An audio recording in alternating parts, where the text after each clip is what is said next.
Most trucking entrepreneurs don't think about their exit strategy until it's too late. Tonight, we're talking about how to retire from trucking on your terms, maximize your business value, and secure your future.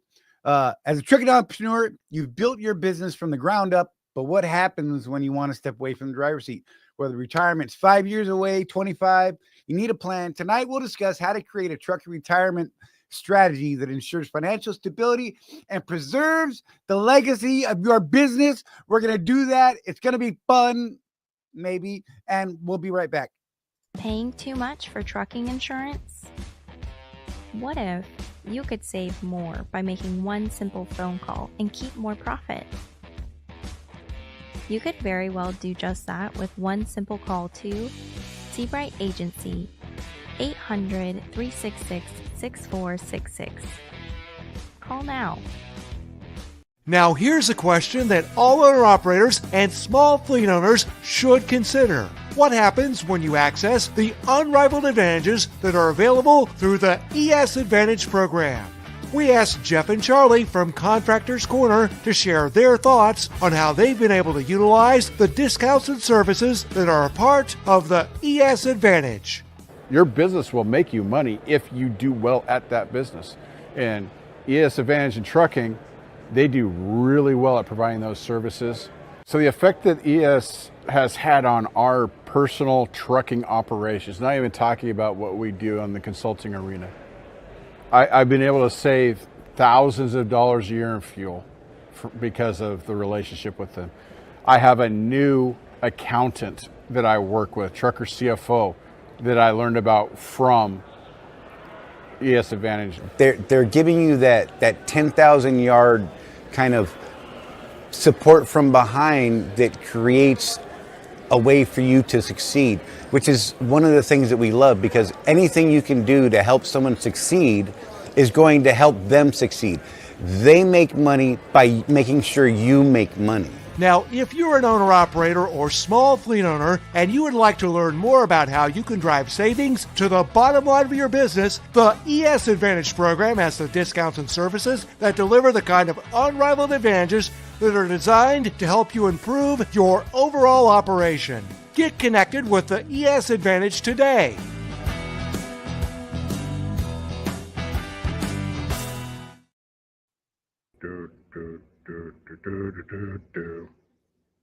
What's up, man? Hi, Jeff. I'm Kilroy. What's up, man? It's a day. Oh, good Lord. From behind. I don't even know what that says. But I felt it was important to put that up. Hi, Donna. I don't even want to know. Donna's here. Shush. Right? Craig was first. Let's do that. Lisa was second. And TK was third. I don't even know if he's here. It's funny. And Lisa was on her 30-minute break when she was second. So does that really count? I'm just saying. Just saying. Yeah, you know. Good to see everybody, though. Sean, good to see you, buddy. He was all bummed. He said I posted early. I was like, psh, considering I had the next two shows ready last week, I was late posting it, but whatever. It's been a day. Trucker Tim, good to see you, buddy. Dennis. Chris is going to be sleeping, so he's catching us on the replay. So, Chris, make sure you go in afterwards and, post some questions, comments, let us know what we did right tonight or, what we did wrong, man. That'd be cool. And that goes for anybody watching this now.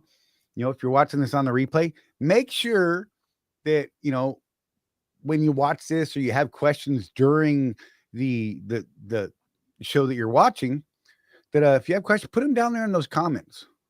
It helps us out. It keeps the conversation going. Maybe you ask a question that someone else had, and I don't know, they didn't want to ask for some reason, or it triggers a question in their head that they didn't even know they had until they saw your question. So, something to think about, helping out other people. Oh, I'm on fire right now. It's been a weird day. Good to see you, Jim. Yeah. Jim Wall in the house, y'all. Life on 18 wheels, waving. Hi. We're on the wrong side, Jeff. That's throwing me off.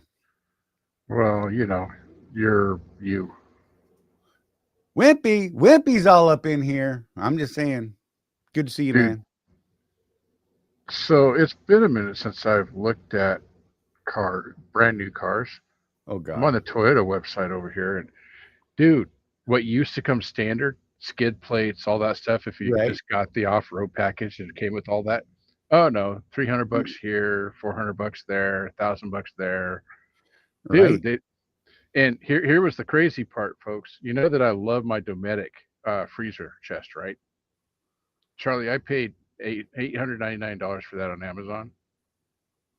Dude, if you buy them from Toyota when you buy your brand new truck for $50,000, you could buy the very same Dometic freezer chest that I have for $1,500 from Toyota.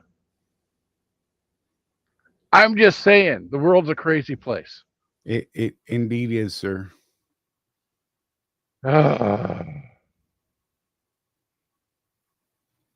Tundra, $400 a month. I'm hoping to be able. Don't, Lisa. Don't. Okay, Wimpy, you're gonna hit me on this. I know you are. So here, just Yeah. go ahead, slap me right through the screen. Don't lease a car. Never, ever, ever lease a car. That is one of the worst financial decisions you can make in your personal finances. I'm just saying. I'll let you Lease fight it. things that make you money. That's fine if that's the only way you can get a piece of equipment. But personal vehicles, things that don't make you money and drop half their value when you drive them off the lot, man, I'm sorry. I'm sorry, Donna. Screw that. I ain't doing that. The cool thing though is, you know how this started, Charlie. Remember that I wanted a Raptor. Right. I'm getting a Raptor because I delivered to this place that did the custom wraps and the cool paint jobs and bump up the freaking horsepower on the Raptor to like 900 horsepower, Right. all that stuff. And I just fell in love with these trucks. They're beautiful trucks, Charlie. You've seen the custom ones. They are beautiful trucks. Yeah. They're also almost $100,000. Yeah. That's a lot of money for a toy. It for real is. Now, Don and I have talked about this, and we have friends that are a little better off than we are.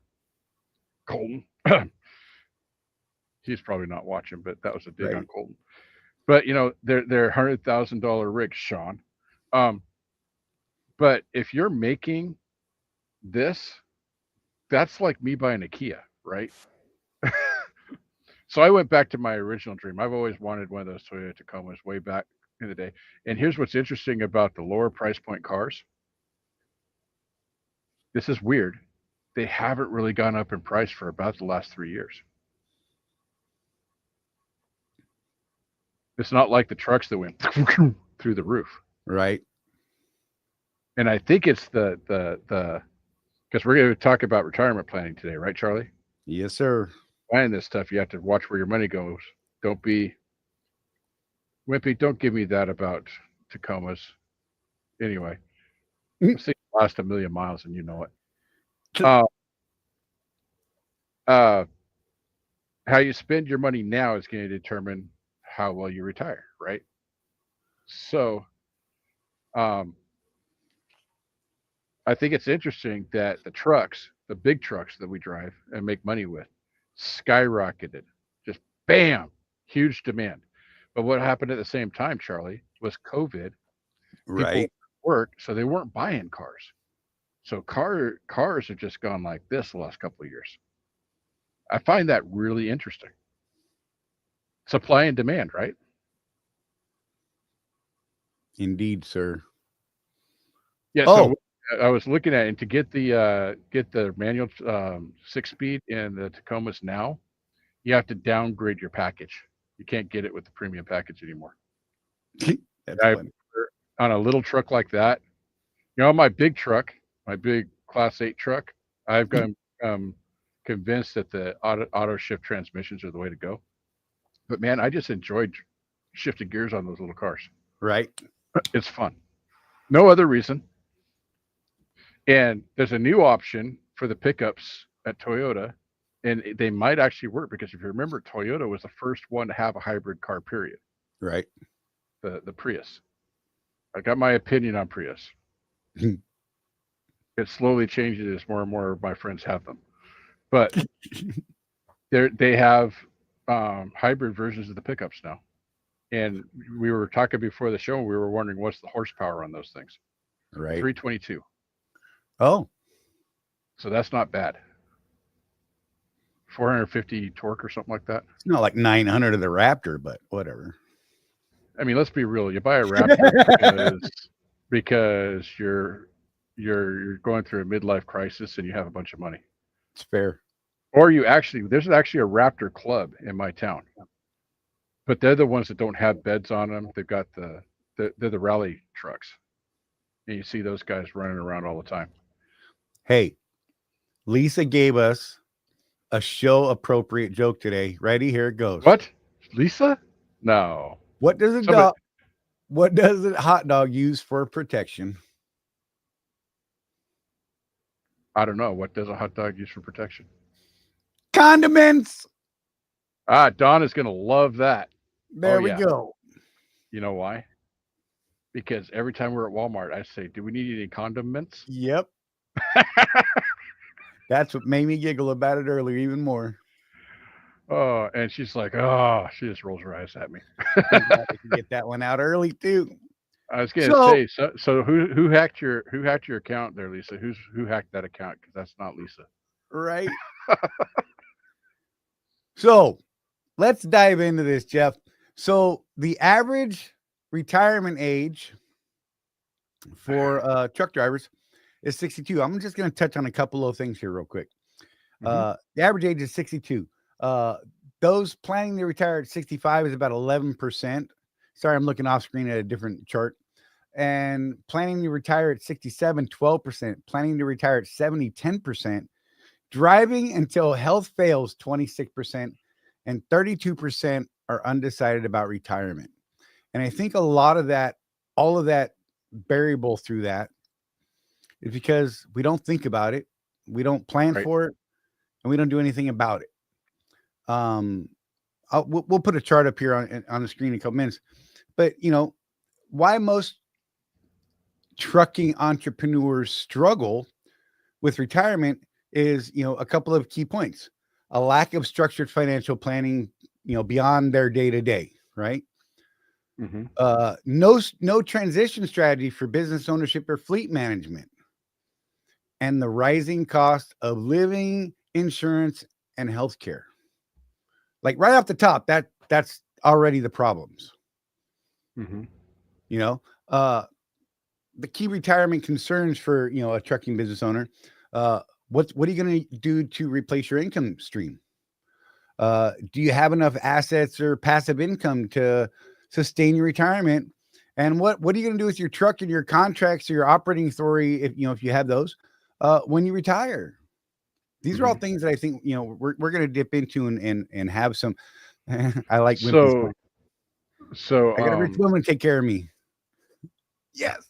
Just so you know, Charlie, I'm on the little screen right now, so I might not necessarily see what you have on the. You're good on the show right now. So a couple of interesting things here. Number one, let's be completely transparent about our hypocrisy, Charlie. Yeah. Both of us have really sucked about this. Indeed. Throughout our lives. We were just talking about this the other day. I get to the point where I've got a sizable amount of cash in my accounts, and what do? I move to Utah. Right. Which caused problems for me in my business, and quite frankly, made it so I don't have the retirement funds that I should have. Right. Everything you do affects everything down the road, including what you do with your money. The other thing that's interesting is, Rob, our friend, how he doubled his fleet size was buying a fleet and the contracts from a guy that was retiring. Right. He got a good deal on another 10 trucks, and contracts came with them. Yep. And so he was able to double his fleet size by buying someone out that was retiring, getting out of the business. So that's something to think about in several different ways. If you're wanting to buy a small fleet that's already established, they're out there. There's people retiring all the time. The other thing is, know that if you do, and we're going to be talking next week more about scaling this type of business. If you do grow a fleet, people will buy it. What they're really buying is, it's like, so when Swift bought Bar None, yeah, it was Bar None. That was the really big one. They weren't necessarily buying the terminals and equipment, Charlie. Right. They were buying the contracts.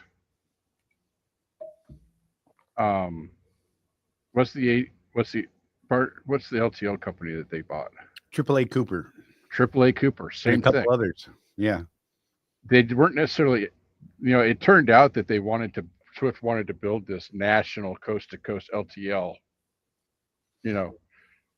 network, but that wasn't how it started. It started off by dipping their toes in the business, and they wanted those contracts to see if it was viable for their business model. Good way to do it. Yeah. What venture capital is, right? Yeah. Jiminy Christmas. Venture capital. Wyoming's not even close to the lowest tax state would be. I talked about that in one of my personal videos. Anyway, these venture capitalist guys, they go in and look for it. I think Swift did this really well in a few cases. I think they got burned on a couple, but how do you not get burned on a couple when you do as many as they do? They're looking for guys that are going bankrupt and saying, we'll bail you out. We'll take on the debt. And you just sign everything over to us. Right. Charlie, when you talk about the value of contracts, that's pennies on the dollar. Right. But it keeps people from going to jail. Mm-hmm. It's an interesting thing, venture capital.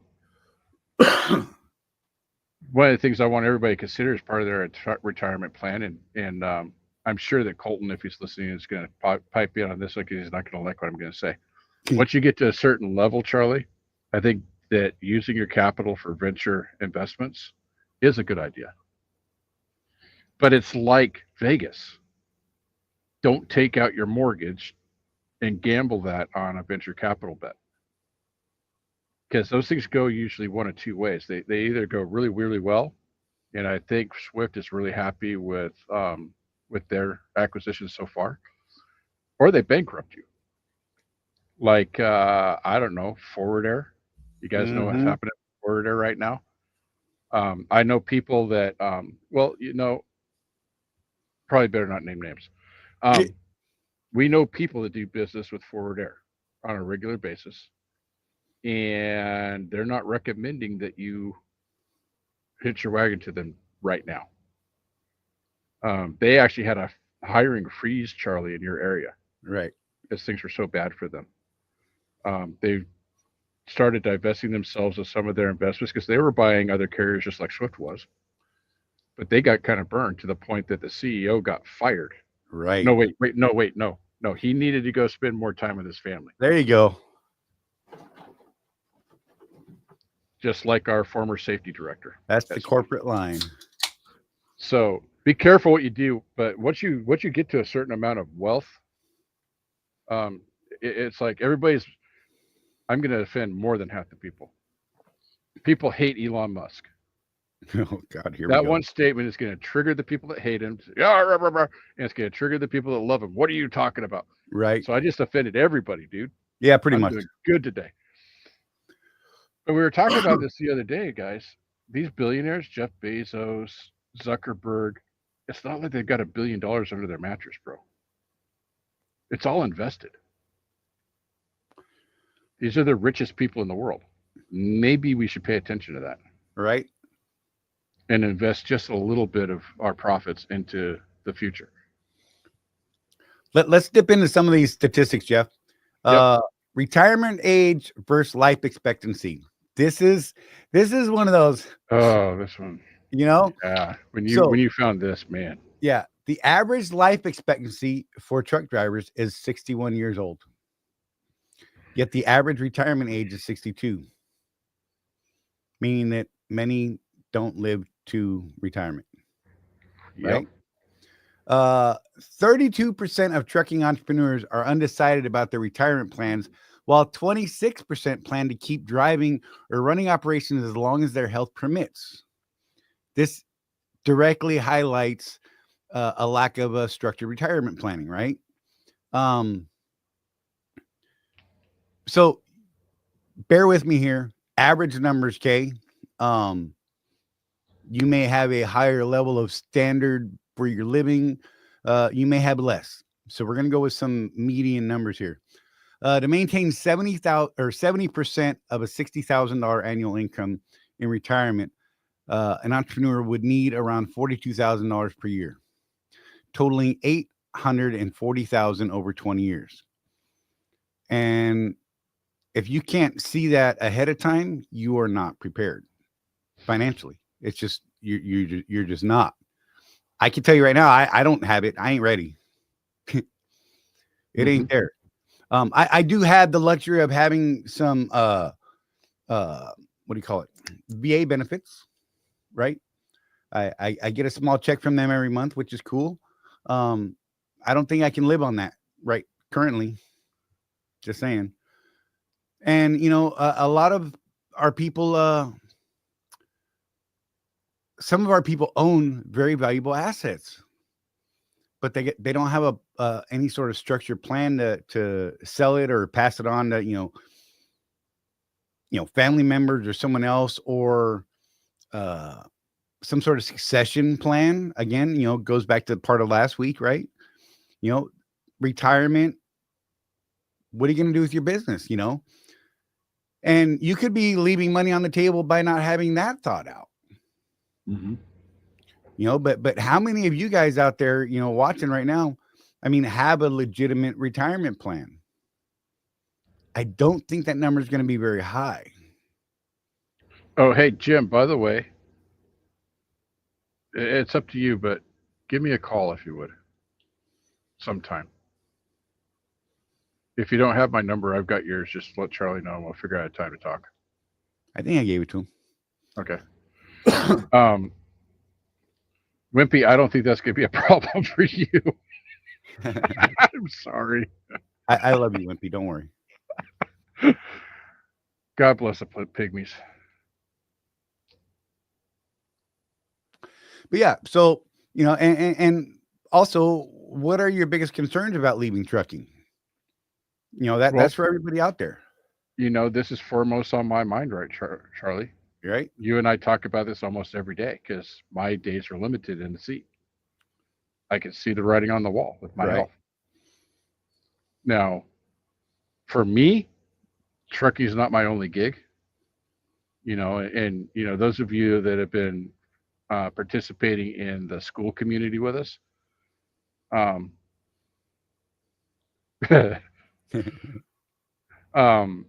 we will eventually get to how to work on your business instead of in your business. So getting out of the truck. Right. That's a key to entrepreneurship. Is to be able to pass the buck a little bit and hire some people to run your business for you, and you enjoy the fruits of your labor. That's part of entrepreneurship, and the ability to sell your business, like we've been saying, right? To get some capital for your retirement. Trucker Tim, I want to address this one real quick. Trucker Tim says, I have several 401ks from over the years, but I'd be surprised if the combined value of them is 10K. I think you will be surprised if the money's just been sitting there. We should do a disclaimer, by the way, Charlie. Oh, yeah. Neither Charley Jeff or Contractors Corner Consulting Group or Road Warrior Entrepreneurs are certified public accountants or financial planners. Please, please, please see a qualified financial planner for planning your retirement and finances and all that stuff. Down and dirty. You like that? That was good. I like it. So the other thing I was going to say, I wanted to put that disclaimer in before I said this because this could be misconstrued as financial advice. I'm gonna take that. You need to go seek out those several 401ks. Right. And you need to move them into one IRA that you control. Because here's the thing about retirement funds, you know, the depending on what you have, it either defers taxes or gets rid of taxes, depending on what kind of retirement account you've got. you want to have control over that thing, and you want to see a financial planner. I recommend Dave Ramsey's people for that, to have them go over everything with you. They might even, for a fee, of course, because nobody works for free, right? Right. But for a modest fee, they will hunt down for all of your money and get it all in one account for you. They'll do that. And then they can talk to you about where you should park that money depending on what your age is and what your retirement goals are. Right. But what's interesting is if you started in your 20s and all you did was put something like, it's a crazy low amount, Charlie. It's not even 100 bucks a month. And you just let it sit there. And all you did was do that until you were 30 years old. Tim, you'd be a millionaire today. Seriously. Between all the compounded interest and all the voodoo that happens in the stock market, right, you'd be a millionaire today if that's what you did. Now, you want to hear something really, how stupid Jeff really is, Charlie? I knew this by the time I was 16. Did I do it? Nope. Nope. Me either. I did it. I did ride a really nice Cannondale bicycle, though. Nice. I live today, damn tomorrow. That's been my philosophy all life. And to be fair, so did Donna. She had a nice Cannondale bike. Nice. Yeah, we used to ride together. Not motorcycles, bikes. But yeah. So Tim's got a little something there. Mike Henderson has a definite plan that he's been working for a long time. I'm going to throw this up. 2% of his income to his kids' trust fund, Free Boys 28, 27, 15, their whole life, and still do it. Max annual contributions to both my wife and my IRA, then 5% of my income into an investment fund for 27 years. Good on you, Mike. And that's why you are such a good example. Yep. Yeah, I like that, Mike. My wife set that all up. I just drive a truck. Yep. Good on your wife, Mike, then. Tell her I said so. Yeah, I mean, even for your business, protect yourself from things like breakdowns. You know, the recommendation I always give out is save 10% of your profit into a savings account. Right. And do it first. There's a principle here, and I'm going to lean on Dave Ramsey a little bit here because the dude's a genius. He does all of this so much better than anybody else in the world, I feel like. When you get to the point where you're debt-free except for your house, and you're at that investment point, pay yourself first. And that doesn't mean go take $100 out and go home, go hog wild or anything. Paying yourself first means investing first. Before you do anything else, the investments go into those accounts. Out of sight, out of mind, Charlie. Right. Because especially if you've got a tax sheltered account, boy, do you get penalized for taking that money out. How many have cashed out a 401k? I never had one. The fees, so you pay income tax and the fee at like 25%. So not a good deal to cash out early. And Donna says that we are lucky that she was driving earlier, just saying. Right. I had something to do with the comments that I didn't see. So look, Jeff, so how much do you need to retire? Me personally? Well, anybody. I mean, how are we going to go about figuring this out? You have to run some numbers. Okay. Part of your retirement plan should be completely and 100% debt free. Because at that point, you can live on a lot less than someone that still owes money on cars, houses, right? SUVs, motorcycles, whatever. You know, don't owe people money when you retire. Second pontoon boat.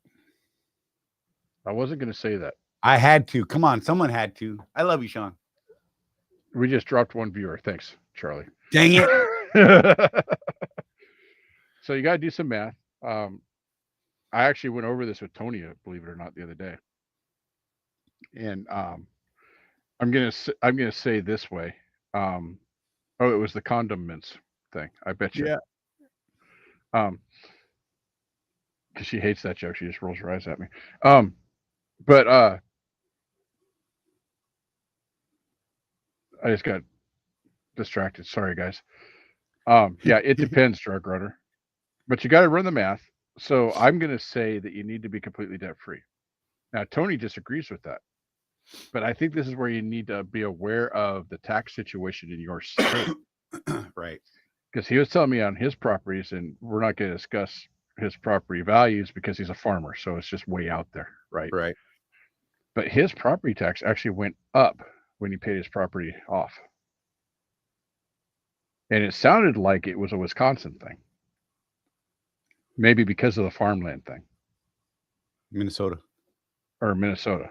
Yeah. He's not here to talk about it, so I don't want to get too deep in it because Right. it's his business and all that. But you need to, each state does have its own little weird, quirky tax rules on estate taxes. So be aware of that. But yeah, then you got to figure out what's it going to cost you to live until you're potentially 100 years old, because Right. life expectancy is going up. Not for us, we're truckers, we're Right. expendable.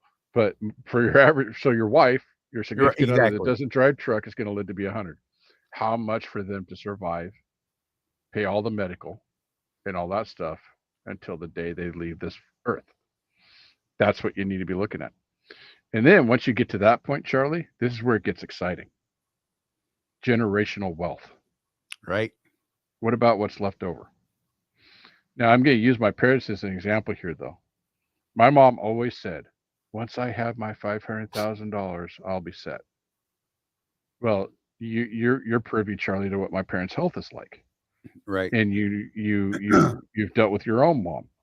I got news for you guys. Medicare doesn't pay for everything. So they're paying supplemental insurance that they didn't plan on, things like this. So they went to being what I would consider in my 1980s head, because I was born in the 70s, so I have a 1980s perspective. Fairly solid upper middle class people. They don't know if they're going to have enough money to Right. survive. Look, So- when my grandmother, Alzheimer's took my grandmother, right? When it got to the point where she had to be placed in an assisted living and then, a full-time type deal, she was doing quite well, especially for back then. We're talking back around 2000, late 90s into early 2000. She was sitting on, well over $1 million in assets. Like legitimate liquid, could liquefy it whenever she wanted to. It ate up her entire, nut. Ate it up over the years that she was in that home, with the medical expenses, the housing costs, and all the other stuff, and paying for individual aid, all those things that come the end, there was no dollars, right? I mean, everybody knows me knows I don't care about that. I just thought it was sad that she was a self-made woman. Her husband, my grandfather, passed long ago, and she didn't know any business because of the generational thing, right? She didn't know how to make the money. She was the housewife, and she taught herself how to work municipal bonds and the stock market and all that stuff, and did really well for herself, which was pretty amazing to me. But in the end, and maybe that's the way to go. I don't know. It all went with her, right? It's all gone. There was nothing left over. But for a lot of us, like Jeff's talking about, what about our kids, grandkids, great grandkids, right? So what we're doing is we're we got to get you thinking about calculating your financial exit strategy beyond just savings, right? Factoring your business sales revenue, passive income, or investments, right? Your investment and saving strategies you got to find a way to maximize those tax advantage retirement accounts. And Jeff's going to talk a little bit about this, I think. Yeah, put it on me. Okay. Yeah, you like that? Because you did the research. Accounts such as SEP IRAs, whatever that is. I honestly don't even know what that is. SEP IRAs, solo 401ks, or self-directed IRAs. Diversifying your investments. But we can't get into too much detail of that without being licensed, just so everybody knows. And I want to come back to something, one of Wimpy's snide remarks. Go for it. Save all your life for a nursing home? No, man. You save all your life for that time between when you retire and you need the nursing home. Right. You save all your life so that maybe your kids have a better life than you did. Right. That's why you save all your life. And, again, depending on the state and your situation, I don't think we can get into what we discussed with your mom and the living situation without getting in trouble. But, seek the advice. Figure out how to set yourself up so that there's not a lot of taxes involved, to where there's not. In the state of Oregon, when my grandmother had to go into the home, we had to drain all of her accounts before she qualified for Medicare to pay for it. Right. And Donna can tell you, when her mom was going through the last stages there, we're talking thousands of dollars a month in expenses. Yeah. Especially by the time you get to hospice. Mm-hmm. So basically, the state will take everything you have first in many cases. So how much is that? So from the time that Cindy, my mother-in-law, really had problems and the time she died, my best guess, Charlie, is around $150,000 was spent by the state. Right. But hey, Wimpy, if you had $1 million, who the heck cares? Because then it can go to your kids. If you have, I don't know if Wimpy's got kids, but for a lot of us, that's a thing. For a lot of us, to leave something, some sort of legacy behind for the kids. Right. Don't ever let bankers play with your money. I disagree. You should always let bankers play with your money. Do you know why, Wimpy? Because they're smarter than you. I will trust a good banker over Wimpy McPote, man with a million excuses, any day. Notice I said a good banker. Right. There's definitely some caveat emptor on that one, and I get what you're saying, but let's not throw the baby out with the bathwater. That's why I recommend Dave Ramsey's program, the certified, whatever he calls them, his providers. They all sign a contract with him saying they won't rip people off. So, right. You know what's funny about that, Wimpy? I am in the middle of reading a book right now titled "Thou Shalt Prosper." Have you heard of this book, Charlie? No. It's written by a rabbi. And he will wipe the floor with you, Wimpy, for having that attitude about bankers. Yes, he is a rabbi. Just putting that out there. And I agree with the guy. Oh, that's right. So that's another thing about insurance for your retirement planning. So Andy, my wife's stepfather, he had all these insurances that we didn't understand. Right. I didn't know that one of them was paying for the hospice, but that's something to look into. One of the things we learned about insurance is that there's an insurance for just about everything. Right. And stuff like death benefits is a lot cheaper when you're 20 than when you're in your 60s. Just saying. Yep.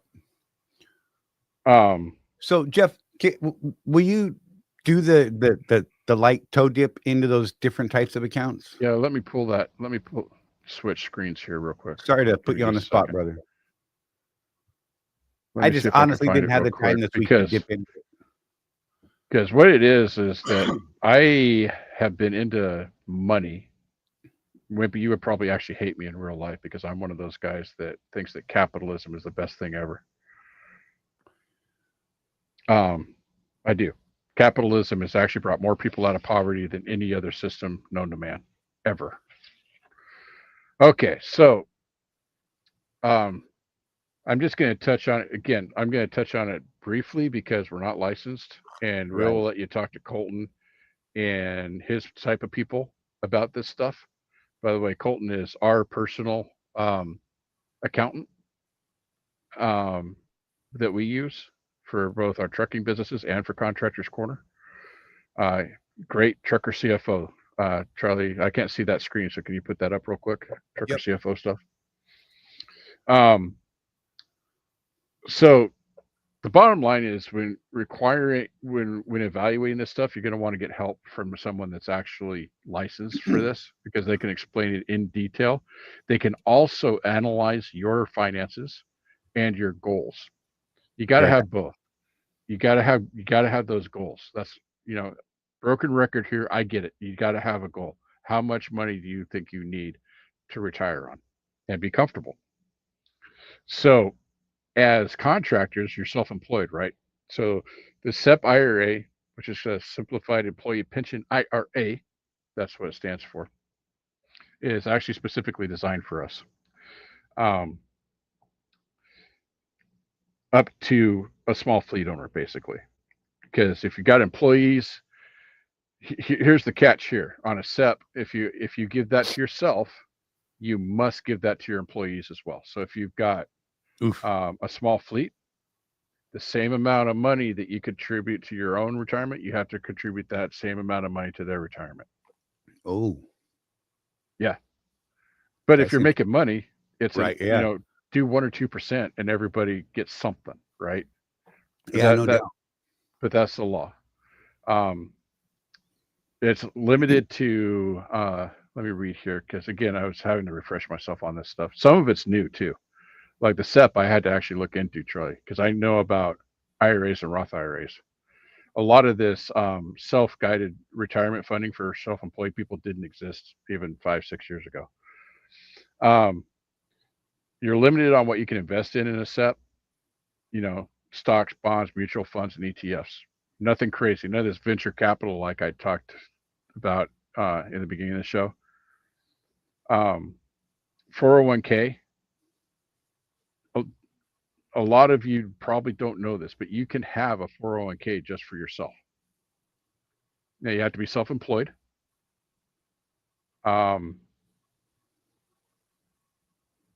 And what else was there? I'll just read what I found here. Self-employed individuals or business owners with no employees except the spouse. So Nice. if you've got a small fleet, you can't do this apparently. Again, Colton can tell you. It allows for both employee and employer contributions. So like you've got an S corp, right, Charlie? Right. So you work for your company and you own the company. So you're an employee. So you can kind of double dip that then. Right. Nice. So you are an employee of Dirt Dart Express. Mm-hmm. I'm an employee of Mortco Transportation. Right. So that puts us in a bit of a different position where we can have a 401k, contribute it to it, and then have the business contribute a match to that. I may definitely have to look into that. So the main advantages of that over a SEP is it has higher contribution limits than a SEP IRA. Right. So especially if you're like us, you're in your 50s, you've got to be putting like $1,000 a month in there to get $20 back. Right. I'm going to say that one sounds better to me. Yeah, no doubt. Self-directed IRAs, it's a retirement account. But it's different in kind. It can be added to a traditional or a Roth IRA. So it's an add-on to what you already have. And it gives more investment control. Okay, so you have a broader range of investments beyond traditional stocks and bonds. So you can do real estate in one of these things. So, Charlie, you're a real estate guru, sort of. You have one piece of property. Right. I'm wondering if you could put that piece of property into a self-directed IRA. Right. That would be a good question for you to ask Cole. No doubt. If that would be a good tax shelter for your property. I think, though, with most of this stuff, if it's an investment property, though, it has to be listed as such. And it cannot be your primary residence. Because if it's your primary residence, it's not an investment property. Right. So be aware of that. So I might have just given bad advice to Charlie here. See, that's why we give the disclosure. Definitely talk to your professionals. This one, Charlie, I'm gonna say that like a broken record, because absolutely this level of financial non-advice, right, it could get us in trouble. And if you listen to us without asking a professional, you're gonna be hunting us down. Look, I'm gonna tell you, if you listen to us without asking a professional about this topic, you're dumb. Yep. Well, yeah, we're just like to guide you in the right direction. Right. So the SEP IRA, back to that one again. Believe it or not, I wrote all this stuff out. It's just that I've been so busy I didn't revisit it before the show, so I apologize, guys. If I seem like I'm not Been one quite of on the those balls, weeks, because man. at least I'm not trying to read my own handwriting. I did type it out. Good. So the SEP IRA, and I find this interesting, requires you to include all of your eligible employees. Required. Right. The 401ks are for the business owners without employees. So you Okay. could do your own little 401k without bringing in Joe Snuffy. That's the So solo what 401ks. right. Gotcha. So what I would be my question for Colton is, why would I go with a SEP? Is there better investment opportunities? What is it? Or is it just because I'm a good guy and I want to take care of my employees? Right. Right. Right. So that's a good question for Colton. Colton's busy right now, though. Otherwise, we'd have him on the show. Not the best time of year to get a hold of him for specific little questions. Yep. So yeah, that's what I got. What I didn't get from, I did kind of cheat, just so you guys know. Charley and I use AI quite a bit. And when you ask AI this question, you'll get all the stuff that I just talked about, less a few things. I had to look up more on the SEP. But what it didn't mention was the Roth IRA and the traditional IRA. And I've actually had people on the Facebook argue with me about this one. And unless the laws have changed dramatically since the last time I seriously studied finance, there's an order of operations for your retirement funds.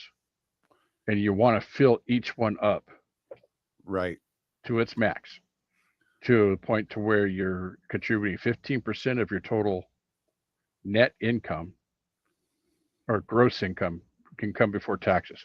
So for us, for you guys at Swift, I'll make it real easy for you. The net due owner, you want to be putting 15% of that into retirement. But there's a step here. If you have a 401k, which we don't, you want to max out what the company matches. So at Swift, what is it, like 3%?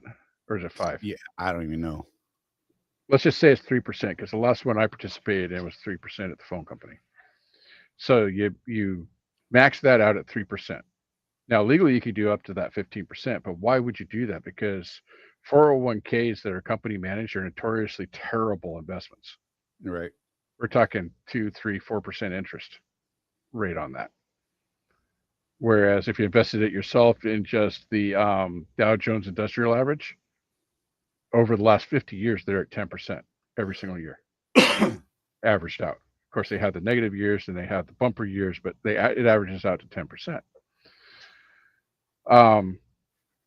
The next thing is the Roth IRA, because the Roth IRA, you've already paid taxes on that money.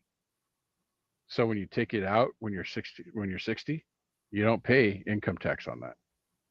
You don't pay tax on the growth. The traditional IRA is pre-tax money that you pay taxes on the gains at the end.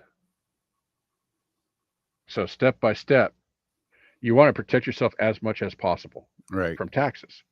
Because, there's two certainties in life, Charley: death and taxes. And we're talking about both today, basically. You want to have enough money. Wimpy, you're an idiot. I'm sorry. Bye. Oh. Did we just lose another one? No, he likes to mess with us. So Wimpy will always come back. Oh yeah, he'll argue with me all night if I let him. and I'll argue with him if Charley doesn't stop me. So yeah, shut up, Jeff. Let's move on. So so yeah, again, this is where the financial planner comes in, and I'm gonna again lean on Dave Ramsey because I love the man. Did you know that Donald Miller revamped their marketing for them, and now they're doing even better? By the way, just saying. So according to Dave Ramsey, and if you've read his books, you know this. You get out of debt first, right? Actually, second. The first thing you do is you save your $1,000 in an emergency fund. Wimpy, that means that you invested poorly. That's all that means to me.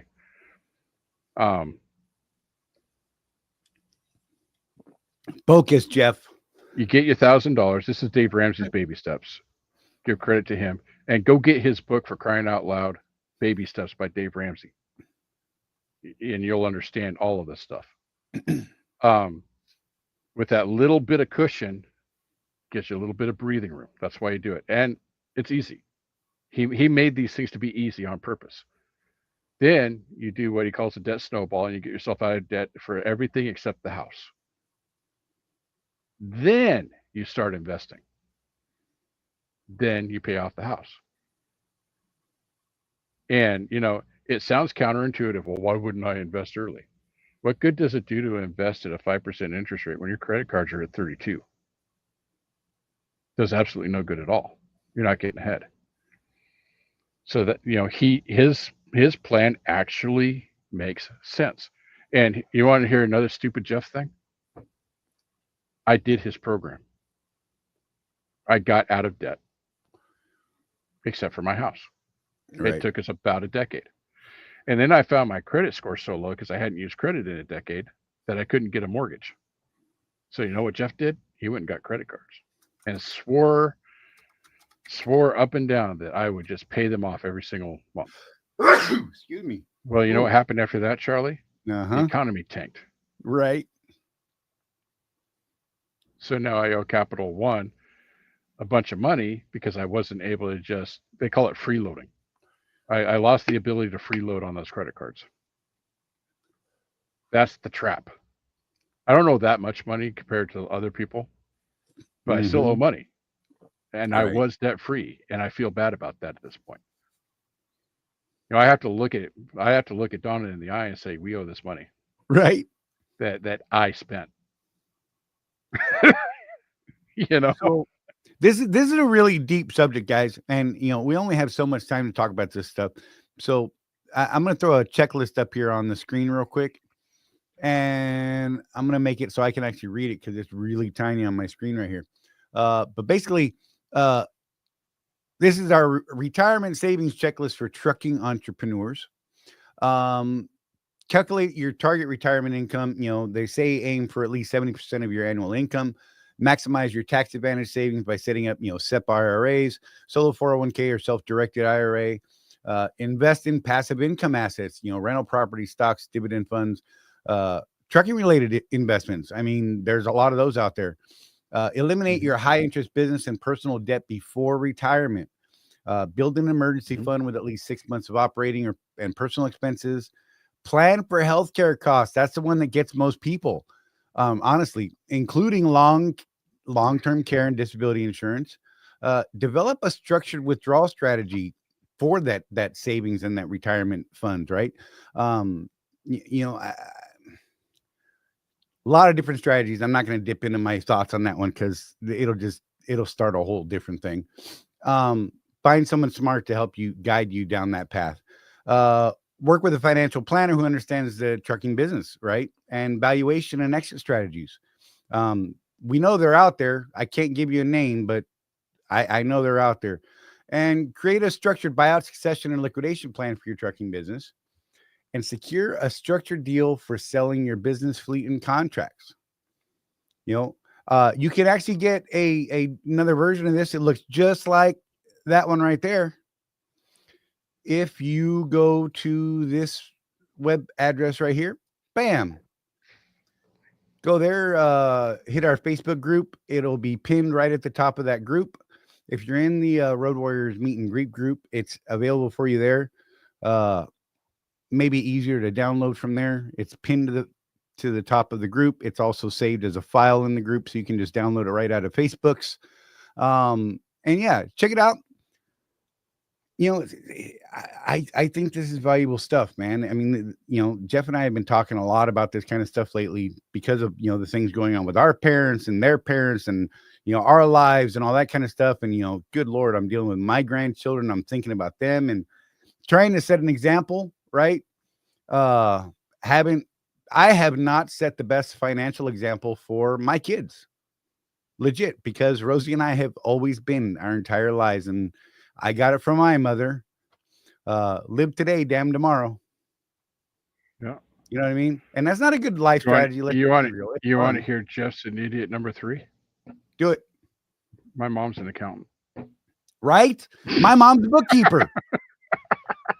Okay? I And know. It's weird. I gotta throw up Donna's comment here. Go ahead, read it, Charlie. It'd just be weird if I read it. Hang on, I can't see it yet. I gotta go back to the other screen. Sorry. Where'd it go? For any of this stuff to work, you have to start looking beyond the next paycheck and start micromanaging your personal finances. Like you watch the fuel mileage to save those fractions of pennies. Absolutely. Yeah, it's all general business, guys. So I'm gonna go back to Wimpy here. I know he's talking crap and stuff. I don't know why. We enjoy you. Well, because I want to make a point here. Okay. With his he had $2,000 in his Roth 30 years, still worth $2,000. That means you invested poorly. And I'm going to call you out on this one, Wimpy. Just based on, if you left it alone, just based on compounding interest at the prime rate, it should have doubled 4 times since then. So what'd you put it in? And the other thing I want to say about that is it's almost like it's like these guys we talk to, don't be an owner operator because. Okay. Well, tell me what you did wrong so that I can avoid it. Or you've got nothing for me. I don't take advice from people that have failed in the business I'm trying to go into. Right? Financial advice I get mostly from Colton these days. Right? I trust him. In the past, my friend Jamie, people like Dave Ramsey. Of course, I've never met Dave. The dude's famous. And even if you were to go to his little conference, it'd be like trying to meet Kevin Rutherford at the CMC. Right. Hey, Bitcoin there's 1,500 people there. Good luck. Right. But, these guys that have figured it out, I'm really interested in how they did what they did. I'm getting along in the years. It's a little late for me. I can't go back to my 20s and start putting $100 a month into an IRA. Right. Because they haven't been on time travel yet. Dang it. According to South Park, it's coming though. Just saying. The people from the future are going to be coming back in time to take our jobs. But anyway. So I know you don't trust anybody, Wimpy, but you do get my point. If you find someone that's doing better than you, find out how they are doing better than you and implement those things. Our coach, Josh, how much further have we gotten in all of our businesses, Charlie, since we hired Josh as our coach? Because he's figured things out that we were just, I don't know how to do this. Well, we found somebody that did, right? And we follow his advice. Yep. Donna's eye rolling people. Trust me, Wimpy, you do not want her to eye roll at you. Trust me on that. It's not good. That's right. Yes. South Park has covered all of life's issues. I just said so. You know what's funny about that? I know we're going to hit the break here real quick, but South Park decided to take 1 year off because there was just too much over the last year. Right. So I put a clickable link in the YouTube chat over there for that Facebook group. Feel free to pop over there and you'll be able to download that checklist. We need to move on a little bit more. So let's jump into selling and transitioning your trucking business. What happens to your trucking business? Should you sell the business outright, lease assets, or create phased transitions?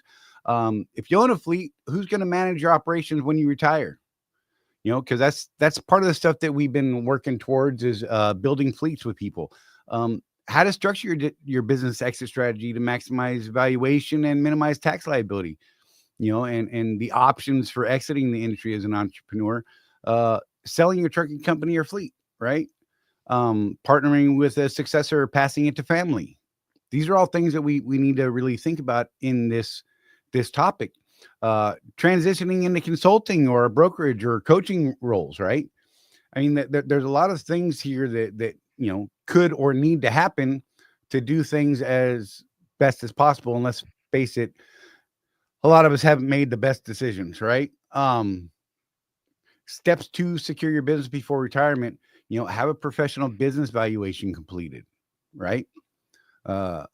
Identify potential buyers or successes early and negotiate a structured deal for down the road, right? Work with financial and legal professionals like we have been recommending forever, to ensure that smooth business transition, right? Ensure all financial, tax, and legal documents are up to date for a sale or a transfer if you get to that point, and maintain clean financial records to improve business valuation and buyer confidence. Have you thought about what happens to your trucking business when you retire? What's your ideal exit strategy? These are all things that you guys should be thinking about if you're truly thinking about retirement, which a lot of us aren't. We're thinking about it late, right?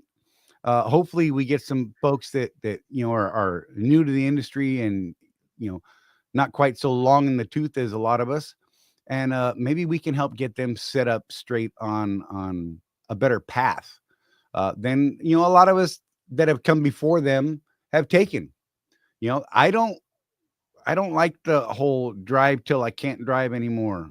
Who knows, right? That could be tomorrow. That could be 30 years from now. Good Lord. That would be crazy, right? But we've seen those guys out there. I'm one of those people though, Charlie. Who was it that asked that question? Tim, I'll put this one up. What you prefer ultimately depends on where you think you'll be. Do you hope to earn more after retirement or while you're working? I hope to make more after retirement through funds, hence the Roth. So that's a thing. Where do you want to be, right? Right. What do you want your business to do for you? I'm someone, Charlie, that I don't see myself ever retiring. Not really. I plan on pivoting very soon to a different business model. Right.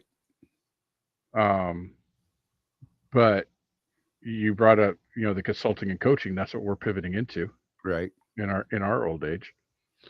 And I was just talking to one of my friends who's our age, and he's anticipating not surviving the next company buyout, right? Because he works for a company that keeps getting bought out, and he's been there long enough, and he makes enough to where he might be one of the overheads that ends up getting cut. And I just asked him, so have you thought about being a consultant? Right. I bet he makes more as a consultant with his experience in the software industry than he does now. But it's a scary thing. I'm here to tell you, Charlie, when you start thinking about going all in as a business coach, it's scary.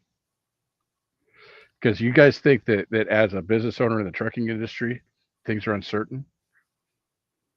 Try not having a freight base to try and make money on. Try actually having to go out and get your own customers. That's a whole different level of business, right? That's why we caution you guys that think you want to go get your own numbers. Think about that really hard. Yeah, what's the percentage on that though, Wimpy? What's the percentage drop? I don't care about if it goes 1,000 points or not. Anyway, I'm done with Wimpy. He's just ignorant. When you know people, Charlie, that are living off of their 401ks at 65 years old, right, and cashing those checks every single month, just like you do from the Army, but it's from a 401k, you know that Wimpy's full of crap. That is a fear-based. That is a fear-based thing right there. I'm not reading your comment. Do it. Oh, you're gonna tell me to leave Wimpy alone. I'm gonna tell you to shut the hell up.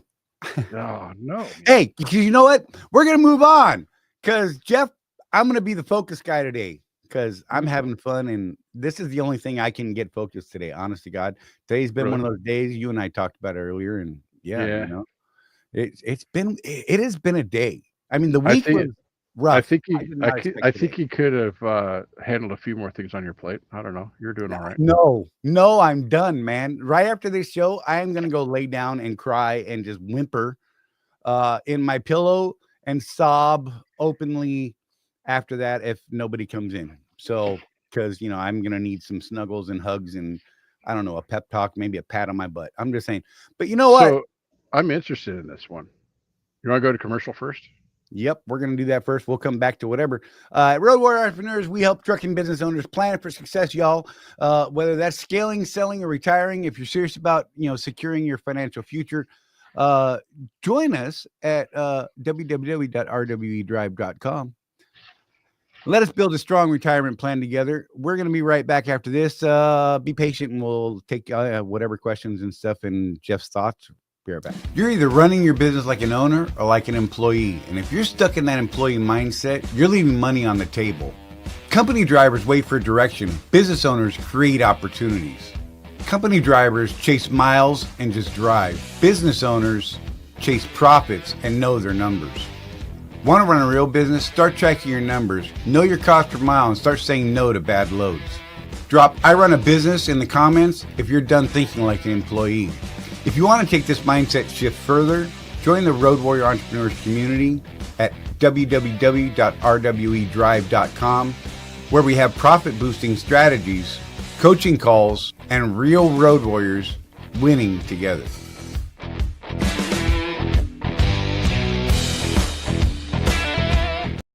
Shout out to Bitcoin John, winning. Just saying. Love that. Hey, I've got a reefer backing in next to me. Can you tell? Nice. So yeah, I wanted to put up Mike Henderson here because I'm curious. He says my goal is 5 million miles, then I'm done. 10 more years. That's a pretty cool goal, and I'm curious. Where did you come up with that goal? What was it about 5 million miles? What did you say? That's my goal. And how does that excite you?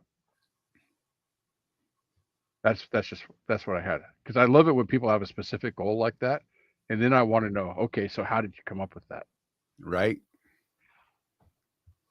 I was in the proper lane, Wimpy. I'm not putting it up. I'm not putting it up, Lisa. But how? Oh, what? God. What? See, I was intentionally not encouraging her on this one.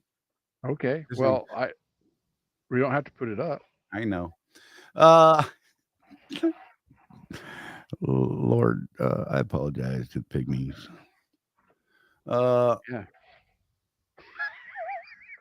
Oh, I'm putting it up. I don't care. What do you call an Italian hooker? A prostitute. Oh, my goodness. That's actually a pretty good one. That one. And Andy, or not Andy, Donna, before you yell at us about that one, just think of Andy. That is her stepfather was the master of the pun. He never heard a pun that he didn't like. That guy.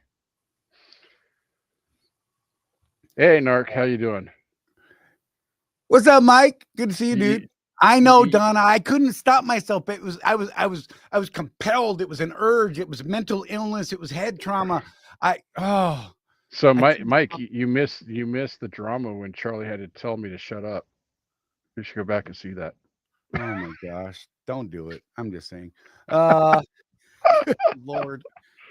Hey, it's entertaining, man. If we get engagement from it, come on, man. Look, Mike's got a cool statement there. Ken McBee promised him if he made it to 5 million miles, he'd send his family to Hawaii. Oh, hey, that's okay. I'm not falling for that trick because I'm under 2. I ain't going to be here long enough for it. Just saying. Nice. Mike's recording it for future use. Yes. We'll make the highlight reels. Yeah. Oh, Lord. Jeff getting all red in the face. Right? Using such harsh language. Yeah. But hey, if you guys got anything else you want to talk about, questions up and stuff like that. Wimpy did actually have a good one. He says that he just passed 500,000 miles at GP Transco. Took him 4 years to do it. So what's that, like 125,000 a year? Do I have that math right? Yep. So that's Wimpy. That's about what we see. About $125,000. That used to be the average solo truck driver's average miles. Yeah, it's not anymore. So doing that now is actually good. Yeah, that's pretty good right now. But yeah, I don't know. I've been under 2 for I don't even know how long now. Whatever. It's weird. Well, you Rosie, and I both got hosed because they didn't count our time as mentors the way they right? do now. It's weird. But you know what? At least it was legitimate our miles. You know what I'm saying? I can tell you that Well, I've been and on a truck for about 4 million miles at this point. I will also put this out there. I'm going to call Swift out a little bit on this one. Remember when we first started, it used to be safe miles to get those rewards. Right? Yeah, they kind of. It's just get the miles. Yep. Yep. Yep. Yep. So my first million-mile award was 1 million safe miles. So I'm really proud of that. Mike, I can't believe that. No, I'm sure you've turned at least 1 million bolts, sir. Are you? So Mike, what if you counted all the screws that were loose in people's heads that you tightened up for them? What about your loose screws, Mike? Just saying. I tend to loosen them up though, so whatever. Good God. Oh, yeah. How many drums you got saved up? I've got a couple in my shop. That's it. That I plan to do things with. And let's be real, I won't. I probably won't. Whatever. But I feel like I have to save them for. Nope. What's going to happen is you're going to build that house for Rosie, and when you move, she's going to throw those brake pads out, those drums out. Drums, yeah, yeah. And then you're going to need them. That's what happened to me with my chords. Right. I don't even know. Good Lord. Yeah, the old diamond in the belt buckle years. I've got a couple of belt buckles too. Mike said he was the youngest to make it to 3 million miles. Next year he'll be at 4 million. So there you go. We had a truck catch fire in middle lane on 465 yesterday. It was a mess. Loaded with 86,000 pounds of wet concrete. Oh, good Lord. That would suck. Yeah. There's been a bunch of weird wrecks lately too. I don't understand. And some of them have been in like conditions you're like Florida. I mean, I-75 was closed down yesterday on our way home. Today's Tuesday. Yeah. On our way home last night. And it was cool. The only good thing about that was I don't even know what happened. I just know it was closed. They said all lanes were blocked with emergency vehicles 2 miles before the exit I needed. Of course, right? And you know how I was trying to get home yesterday, man. I was like foot on the floor. I didn't want to get home. I'm getting home before the sun went down. I did not. But just after the sun went down, so that was cool. But the good thing only because it's daylight savings time now, though. Right. But I got to take a new route home that I didn't even know that I had access to in a big truck, just saying. And it was actually not a horrible route. Brought me kind of a halfway to the halfway point of my normal trip and put me back on the normal thing that I do there, which was cool. It worked. Hot wired the starter, rubbed on a frame rail, engaged the starter, causing it to get hot. It started. Oh, holy crap. That's look. Wire chafing. Wow. Wire chafing is real, y'all. And if you're not getting Mike, you should get on here. Dude, I'll send you a link right now. You should get on here and talk about wire chafing because that is a legit problem and causes so many problems on a regular basis. Yeah. Mike, you want a link? I'll send it to you. Come talk about wire chafing, bro, because that is no joke. Like for real. All right. Give me 2 minutes, he says. I'm going to find the link. Invite. You can't leave me alone here with Wimpy today. You know that. Right. I know. I'm not. Yeah. Let me open my browser. Is it cool if I send it an email, dude?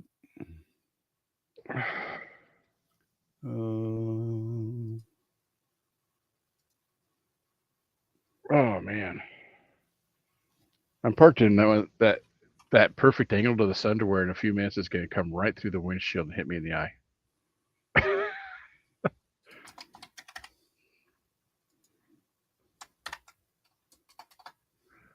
Any way is fine, Charlie. Yep, I sent it to the email address that I've contacted you in before. Yeah. the Craven one.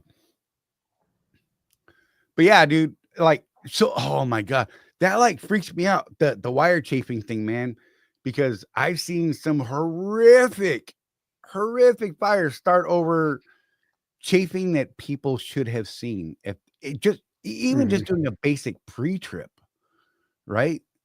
I mean, it'll cause all kinds of problems. It'll cause ECM problems, grounding stuff out. And oh my God, that's a great one to talk about, like legit. Because, oh God, dude, if my truck burns, the amount of stuff that I lose is absolute insanity. And you know, Jeff, all of my equipment and stuff, like the amount of insurance I need for all the crap that I keep in my truck is a little ridiculous. Tony's gonna yell at me. It's not that expensive, you idiot. And I know, but Well, I bumped mine up to 6,000 so that I could cover my laptop and stuff. And I think you right? got more than that in there though, Uh, because I've got my Asus. It was pretty expensive, and I've got my GoPro camera, but that's about it. Right. I don't have anything All right. I'm else. bringing my man on with his glasses, fixing the hair. You good? You good? Give me a nod. I'll throw you on the screen. Here we go. What's up, Mike? What's up? And I have this sneaking suspicion that I'm gonna be lagging. I'm gonna have to jump on my laptop. You're good right now. You're good right now, yeah. Am I? Okay. Well, if I'm good, I'm good. If it starts lagging, let me know, and I'll just pull the laptop out real quick, or I'll Good, fire it man. off. I'm gonna put you up on the top. Reverse us. There we go. That's hot. So, but yeah, dude, for real. Wire chafing. Am I right or what? Yeah. That's it. So I think on tractors, it's probably a little bit better. I mean, our trucks obviously vibrate a lot. I mean, most trucks should have. Oh, You jinxed it. oh, there's the lag. That was funny. I'll be right back. Yep. Good Lord. Hey, Mike, if you want to jump on the laptop, go for it. I think this is a cool topic we need to talk about, though. I know, right? Jinx.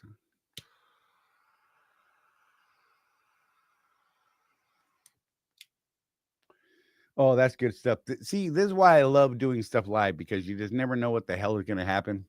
Yeah. And you know what's cool though is the ability to actually just be like, hey, Mike, can you jump on? He's like, yeah, man, because I know he's doing things and he's got stuff to do, which is cool.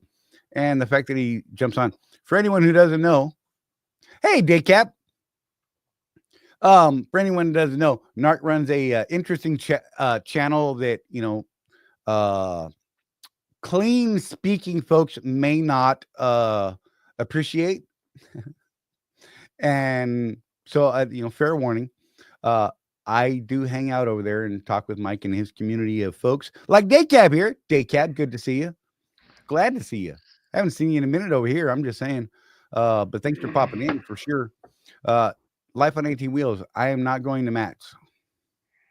Dude, I just don't have time right now, man. Like for real. Yeah, like, we talked about, we even looked into getting creator pass and everything to go, but neither one of us have time. We don't have time for all the things that we have to do, let alone things we want to do, right? It's a trip. Oh God. And then I swear every time we think we put one fire out, we get another fire. So, it's a thing. Hey, I think that's the first time I said it today. There we go. There we go. Yeah, that's better. I don't know why this phone does that, but it does not like connecting. I literally I'm 2 foot from where I was. Right. I get a little jinx right now, and of course it won't work. But yeah, wire chafing, big thing, right? For real, especially on older trucks. Not even older trucks, but I honestly think tractors are a little bit better, right? They not as much vibrations. Right. Most all, I don't know. I would assume 2000s or newer should have over whatever they should have. I don't know, like heat sink starters where it will kick the solenoids out. They have like a little, a fusible link in there. That's usually the little box that's on top of your starter, right? You got your starter, your solenoid, and then a little small box usually has a signal wire on it. Right. But on mixer trucks, on our front discharge, right, the batteries, obviously the motor's facing backwards. And on all of them, either the battery box, most of them, the battery box is on the right-hand side, behind all the tires, right in front of the bumper. And the main power wire runs around, obviously, to wherever the starter is. Detroit's is on usually driver's side, passenger side for Cummins. But it just runs around the A-pillar. When they could run it, literally they could run them straight there, but they run them around this like A-pillar, and it chafed right there, and obviously hit just right. And for whatever reason, it didn't shut the starter off.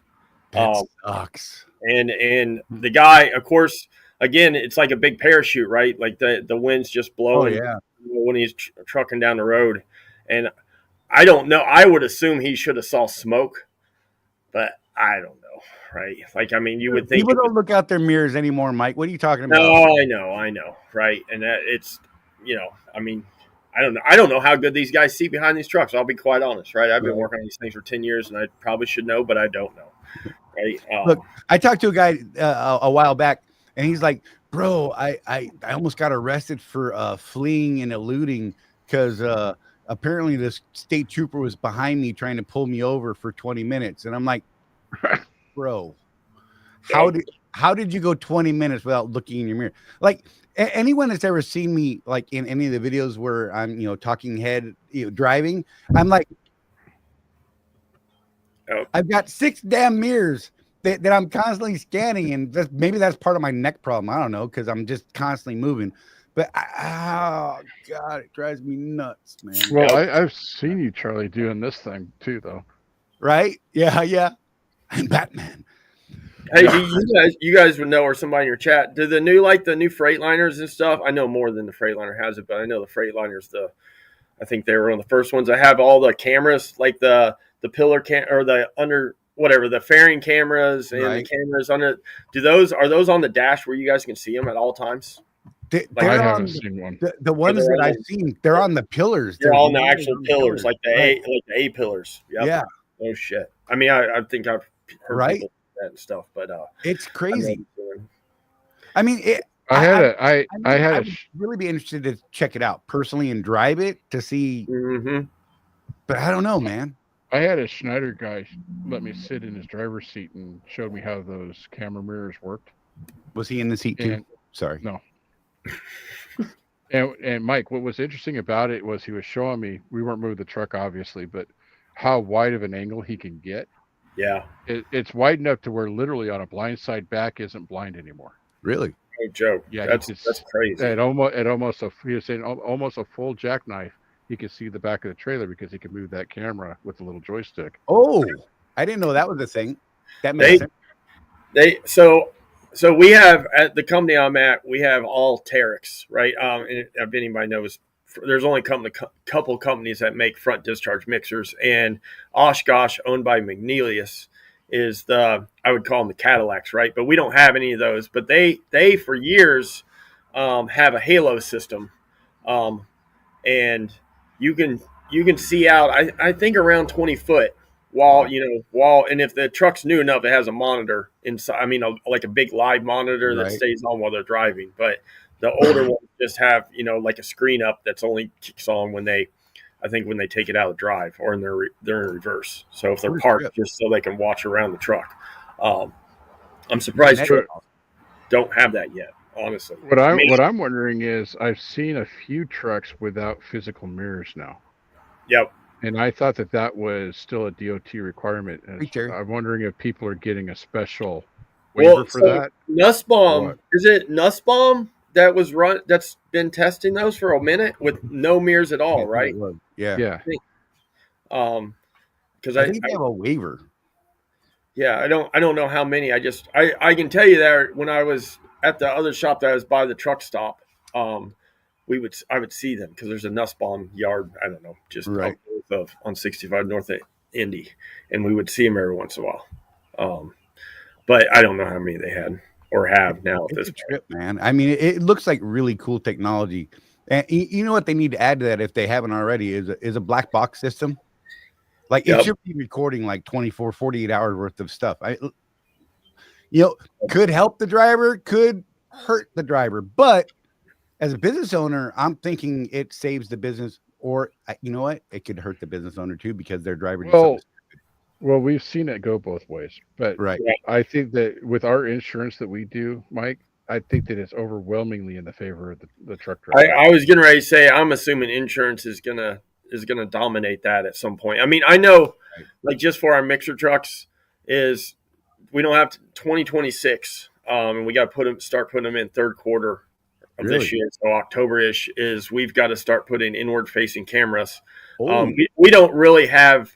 I mean, I work for a smaller company, right? So we don't really have the newer trucks have some forward facing cameras, and whatever, and detectors for backing up and whatever motion detectors. But they're going to force it, and I'm assuming most insurances are going to require all that. I think that they would make that be for everybody. Not at Swift. Yeah, they may not have a choice at some point. Let's be real. Yeah. But good Lord, that. Boy, so we probably shouldn't talk about that. I know, right? Terry that just was up there, and Terry, I'm gonna mess it up because I can never remember. But Terry was one of the original testers for the driverless trucks. What's the name of the company that went out a couple years ago and everybody was suing them? Terry, put it in here. Right. For the camera trucks. God, it's not even on the tip of my tongue now. I can't even think of what it's called. But Embark. Yeah, Embark. There you go. Embark. Duh. I don't know why. Yeah. But yeah, she was one of the test drivers for them for a long minute. That's crazy. That would have been a fun. That would have been a fun job, I think. I don't know why, but I feel like that would be interesting. You guys going to Matt's? Not me. No. I don't have time for it, bro. Time, man. Yeah. I get it. It's right. We wanted to go. We legit wanted to go. Yeah, we were looking into those creator passes and all that stuff to try and get in behind the scenes a little bit, and we just couldn't schedule it. Not with all the other stuff we got going.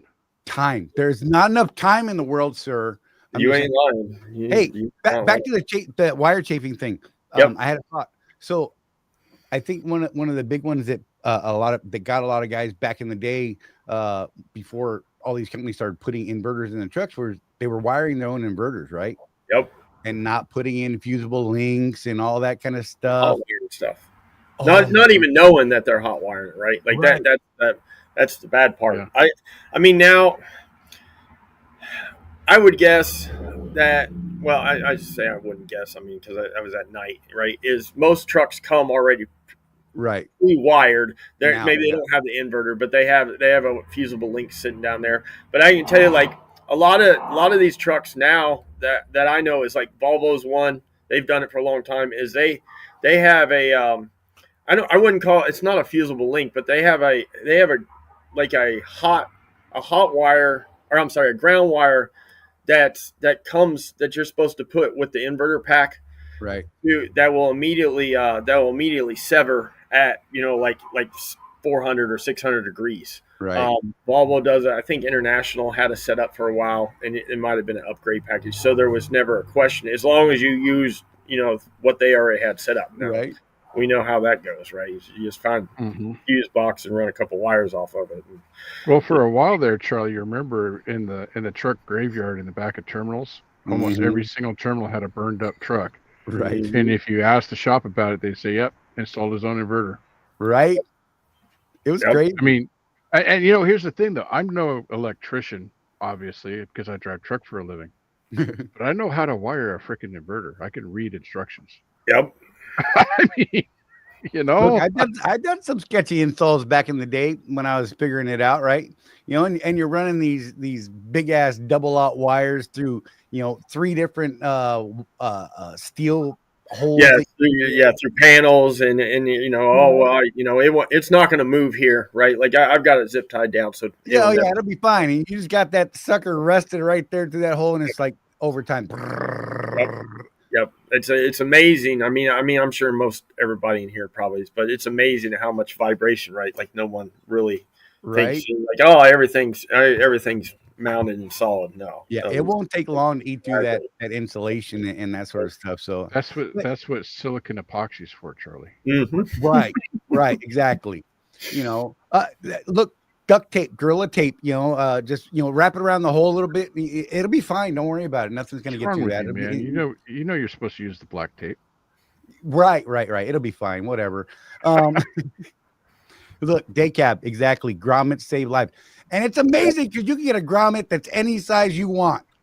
Yep. I have two big, whatever the pull-out boxes at our shop. I have two different boxes for metric and standard grommet, right? Like any size hole you want to drill, and it's already in a truck, is in there, and different thicknesses, right, for firewalls or double-walled stuff. They don't get touched very much, but they're there. They're ready to go, right?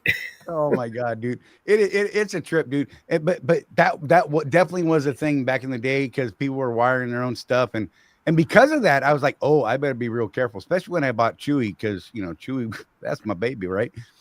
I learned that lesson at I wasn't that young, but I burnt a car. I didn't burn it down, but when I went to my first diesel college.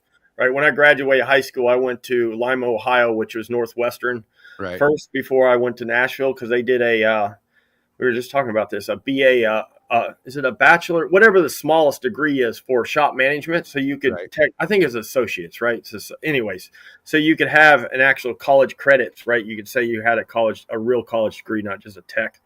And I had a 79 Malibu and we put a tack in it and I just put a hole right through the floorboard, and for the hot wire that went to the HEI, and it wasn't. I think it was that weekend, right? Like we did that, like on, I bought it on a Thursday, we put it in on like a Friday afternoon, and then we went like cruising on Friday night, and it caught fire before I made it back to the dorms. Right? It's amazing. Luckily, it did burn down, but it burned it good enough that I had a Nissan pickup truck. That I had bought back in the day with a nice little small mini deal, right? It was back in I was probably 17 maybe, and I was building stereos at the time. We won't get into that, but building stereo systems in vehicles and stuff like that, big, right? Because I loved it. I like feeling music. I'm a bass guy, always have been. But so we built this little system, and I would have people in the back of the truck chilling out, right, all the time. It was all like lavishly carpeted, dude. It was like it was a thing. Anyhow, so we wired a stereo into the bed under the shell and all that, right? And yeah, I parked at my friend's house. We all got out, walked inside. It was like the inaugural run of that system.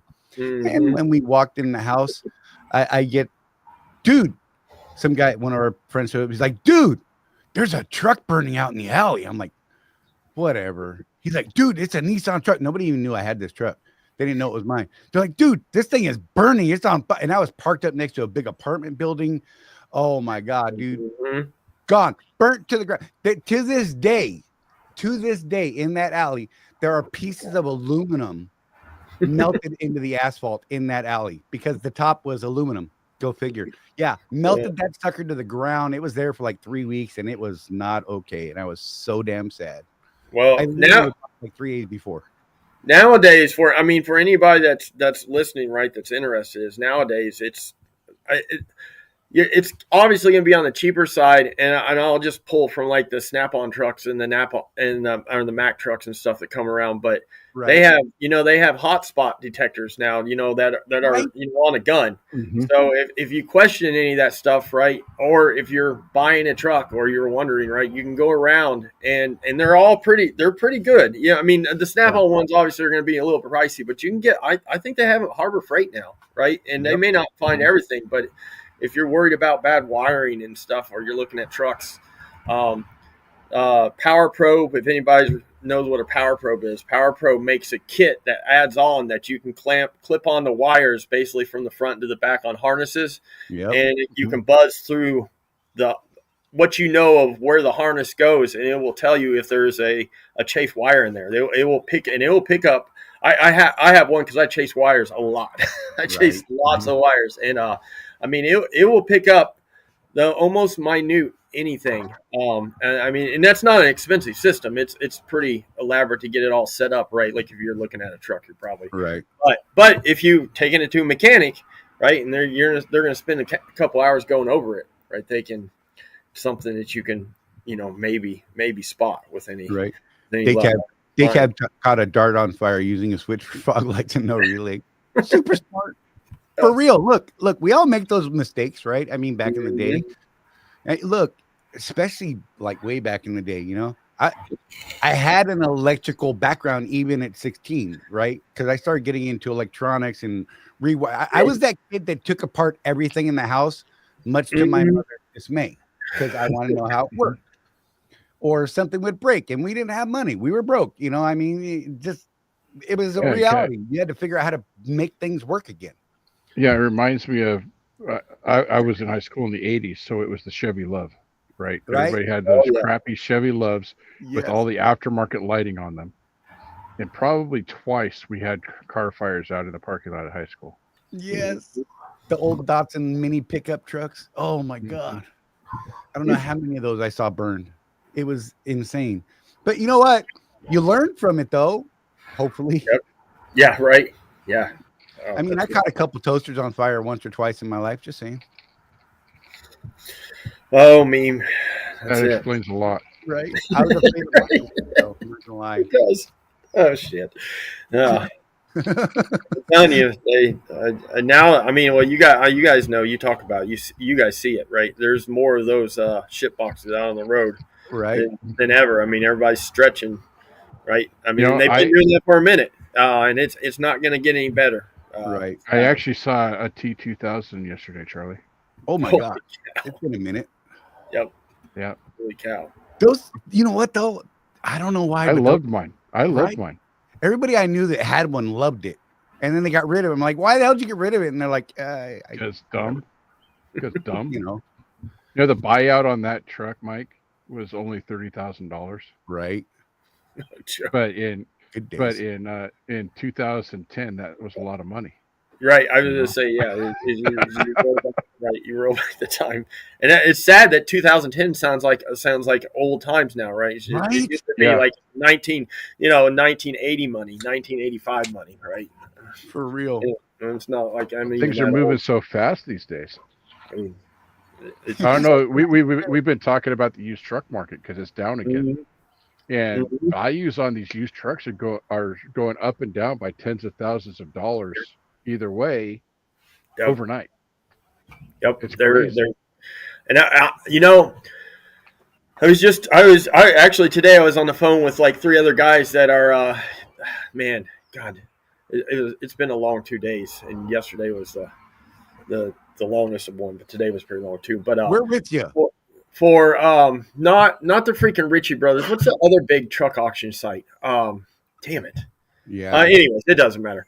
Is they're going to hunt some trucks, and that's what I was telling them. Is I said that the numbers that we were looking from auctions for the last month or last basically 3 or 4 months is the numbers are way higher than what they're expecting on their auction that's going to be coming up. They think the number's down, and I told them, I said, I don't know. I feel like I figured it would be the opposite, because I figured everybody's going to be into this used market. I mean, they should have been already, but it seems like the numbers are down. Somebody just posted a 2008 389. I think it was a 389 with a cat motor in it, with I'm sure a couple million miles on it, but it all rebuilt for $16,500. And I mean, it looked good. It wasn't just an old beater, right? It wasn't just because it was a 389, right? It looked nice. Hey, I mean, I'll try to dust it up, but. At this point, I'll sell somebody my 16 as is for about $3,000. Right. I don't even think I can get $500 for my Freightliner. Hey, I should ask you, Mike. So my truck, the reason it's sitting in my backyard is because I got it back there and then it wouldn't go into gear. Right. Is it automatic or is it manual? It's automatic. Okay. So I was talking to a guy that thinks that it might just be the ECM that controls the transmission. What do you think? It's very well It's either possible. that or clutch. What is it? A Freightliner? Yeah, it's got the D12 in it. So you're probably aware because you have one, but didn't those years have an issue with like the cab, something with the cab box, the cab fuse box or something? I thought that was the 18s. Well, it might be. I know that it seemed like it was in those year models. So, Yeah. It's very possible because not that they're simple, but usually, I don't know. It seems like most automatics, as long obviously if you're getting air and it's accepting the air, right? Like 'cause those airlines going in that will plug up on the inside. That happens. They get crud up in them. That would be a best guess. I would assume that box is separate because I'm sure it's I don't know what they call, but like for our trucks, we have, because we run Allison everything for front discharge, right? 4,500 HDs, and they have a separate TCM box. And 9 times out of 10, when they won't shift into gear, it's something to do. There's a speed sensor right on the front of technically, I guess it's the rear of the transmission, but on closer to the cab. And it's usually that. It's usually the TCM's not talking to that sensor, and they will not shift. Because that would be a much better fix than trying to tow it to a dealership. And yep. Yeah, and I don't know if you could take it somewhere. I have a guy that has a mobile diesel shop in the back of a straight truck. This guy's interesting, Mike. He used to own a brick and mortar shop in Salt Lake City. Right. And then during COVID, he couldn't get anybody that would come to work on time. So he basically said, screw it. Went and bought himself an old Ryder straight truck and put most of everything he could in the back of that truck. Right. And now he's got contracts with like the Walmart DC. He does mobile repairs out there. He'll come to you at the TA, wrench on your truck there. Yep. So I've got his card. He said he'd come and check it out for a couple $100 and tell me what's wrong with it. Yeah, so I just wanted to get your opinion on it. Yeah, that would be my first stop is electronic. If you know everything on the I'll say mechanical, but on air system. Obviously, if it's when you're hitting the button, you think it's actually talking to that. Sadly, it's trying to shift, but it just doesn't quite get there. It's almost like it's confused. Yeah, like it doesn't know if it wants to fully go in. Right. And what he was saying was that the Walmart account, of course, they've got 130 trucks out there, and he said almost every time when they see that problem on the Freightliners out there, he starts reflashing the TCM. Right. And if that doesn't work, he replaces the module, and if that doesn't work, then they start looking at other problems. But most of the times that fixes it. So replacing it sounds expensive, according to Lance. He said about $8,000 to replace. So he's heard no such problem in a manual. Just saying, whatever. Right? Yeah. Okay. But yeah, dude. Well, he quoted me like $5,000 to replace the module if that's what needed to happen. Oh, nice. Yeah. Like 600 to reflash it. Yep. That would be sweet. I have a buddy, and actually this guy calls me, but he lives about 60 miles north of me, in the Lafayette area. But he's actually a friend of a guy that I do a lot of side work for that has a couple end-up trucks that he runs locally here. But that's what he started. He bought right around COVID. He had a shop. He worked for a shop, but he bought a mobile alignment setup, laser alignment setup, 3-axle alignment setup with a trailer. Came with an old truck, and that's what he was just going to do, mobile alignments. And he's the mechanic work all. Say that. And that's now he's and that's what he's got. He goes to all these yards, right? And he's got contracts with everybody. He does everything. Funny you should say that, because Charlie and I thought about buying into the MD alignment system. Yep. Do that. Everybody. I'll be honest. When he first got the mobile set or whatever the laser setup, he was trying. So he's like, you need to come work with me. He's like, you don't know how stupid easy this is. Right. He's like, there's no more, he's like, oh yeah, you're in a fight, under links, right, and trying to break stuff loose. Obviously, he said, but as far as like actually doing, and if you're working on newer equipment, he said, there's nothing to it. He said it's so stupid easy. Well, the guy that's local that does that, Charlie, he wanted me to take it down to the church because he wanted it in a parking lot instead of in my yard. Right. But literally, they just roll up beside you, do their thing. Yep. It doesn't even take very long. Yep. $250, here you go. Yeah. Yep, and that's how it was. And then he started carrying a couple tires, right? Because a lot of times it's somebody's a tire wear issue or something. And then I know he just started, wrenching on it. Hey, I got an alternator issue. I got this. And before you know it, I know he's busy. He's super busy, and I don't talk to him very much. But every time I try not to talk to him because all he's trying to do is talk me into coming to work for him. Truck, I'll buy you a trailer, right? He's like, I'll set you up, but everything he's got's up there. So I guess not that it matters really. I mean, you're mobile anyway, so it's not like it's the end of the world. Yeah, Lance said just spent $4,200 on a Pete for 2 problems: low depth pressure sensor and broken exhaust manifold. Alan Becker a while back, like, set up this deal. He was buying a truck from somebody, used truck from somebody. He showed up at their house. They negotiated a deal, and it was like, I mean, nothing. Basically, the guy was paying to get it pulled out, get it drug out of his yard, right? And I was like, "You sure, man? You sure?" And Alan came from a wrench turning background as well, and he's like, "Yeah, man." They did the deal. Alan climbed in there. Took him 5 minutes. He fixed something. He jiggled something, replaced something, and drove away. And the guy was like, "Wait, what the hell?" Because he couldn't even get the thing to start running. Right? It was great. And he got this thing for an absolute steal, especially at the time, because it was during the higher truck market times. And the dude was like, "I just want to get rid of this damn thing. It's screwing up my yard." Right? Look, some basic knowledge sometimes, man, and a little bit of wrench turning experience. I mean, look, it's harder. Like for me. Now that I'm in a stupid lease again, sorry to say it that way, but not owning the truck, I can't turn on it, right? I can't turn wrenches on it because of the contract that I have. And I mean, I get it. I can do some minor stuff, but I can't do anything big.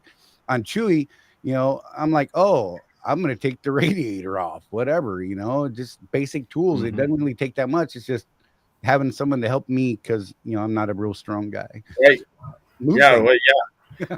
Listen, there's a fair amount of luck that goes with all that stuff too. Right. Just to be forewarned. Well, like that 16, Mike, that 16, it's got the DD15 and the D12 transmission in it. And that transmission problem I've got is the only major issues I've had with it. It's got 986,000 miles on it. Okay. And I do the oil sampling through Pittsburgh Power, and the oil samples are coming back clean like a new engine. But the only thing I've done is I've done the freaking maintenance on it. Right. That's it. I just do the maintenance on it.